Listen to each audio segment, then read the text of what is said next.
Kangaroos are marsupial mammals native to Australia with powerful hind legs for jumping, long tails for balance, and pouches for carrying their young and females. They belong to the Macropodidae family, meaning big feet, and are herbivorous grazers, known for their unique way of moving, hopping or walking with their tails as a third leg when slow.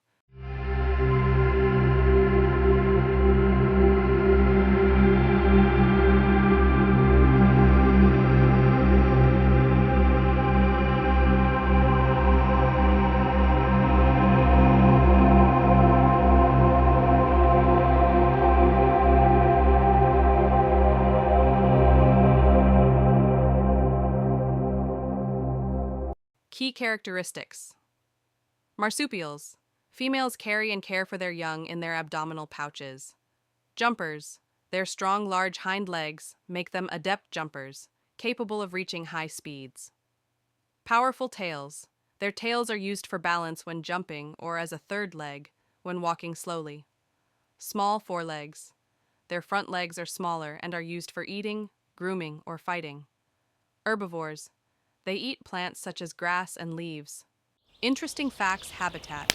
Native to Australia and Papua New Guinea. Species. There are several species, including the red kangaroo, the eastern gray kangaroo, and the western gray kangaroo, often left-handed. Many kangaroos are predominantly left-handed. Name. Derived from the Aboriginal word ganguru,